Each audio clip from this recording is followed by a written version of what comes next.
Hello everyone, আসসালামু আলাইকুম। আশা করছি সবাই অনেক ভালো আছেন। আলহামদুলিল্লাহ, আমিও আল্লাহর অশেষ রহমতে খুবই ভালো আছি। আর যেখান থেকে আমার ভিডিওটি দেখছেন সবাই আমার সঙ্গেই থাকবেন আশা করছি পুরো ভিডিও জুড়ে। আজ আপনাদের সঙ্গে আমি যে রেসিপিটি শেয়ার করব সেটা হচ্ছে পাঙ্গাস মাছের মাথা। তো পাঙ্গাস মাছ আমরা সবাই খুব পছন্দ করে থাকি। আর পাঙ্গাস মাছের মাথা সাধারণত অনেক বড় হয়ে থাকে।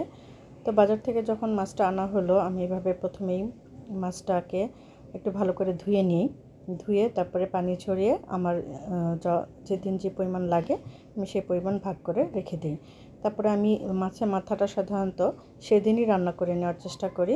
তো মাছগুলো ধুয়ে উঠিয়ে নিয়ে আমি পরে মাথাটা খুব ভালোভাবে পরিষ্কার করে ধুয়ে নিলাম লবণ দিয়ে ভালো করে।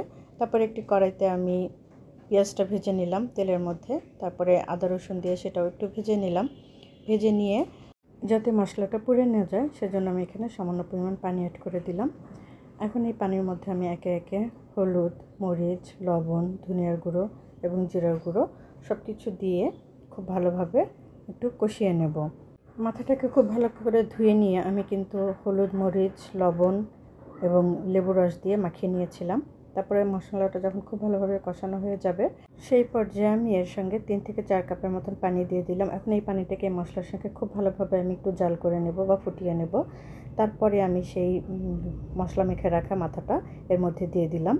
এখন এই মাথাটাকে আমি উল্টে পাল্টে খুব ভালোভাবে রান্না করে নেব। মাথাটাকে আপনি যতটা ভালোভাবে রান্না করে নেবেন এটা খেতে ততটা ভালো লাগবে। মাথাটাকে যখন উল্টানো হবে তখন এটাকে খুব সাবধানে উল্টাতে হবে, কেননা মাথাটা যে কাটার পরিমাণ থাকে সেটা জাল হওয়ার পরে অনেকটা খুলে যায়।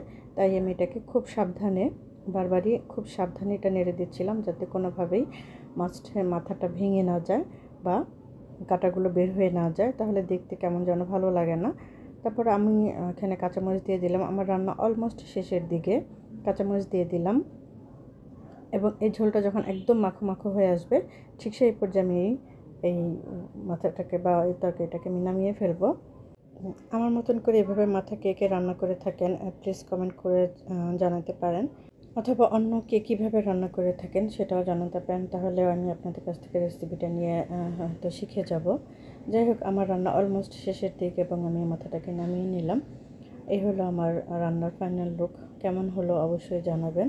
আমার রান্নাটি যদি আপনাদের কাছে সামান্যতম ভালো লেগে থাকে তাহলে অবশ্যই লাইক, কমেন্ট এবং শেয়ার করে আমাকে সাপোর্ট করবেন এবং আমার সঙ্গেই থাকবেন।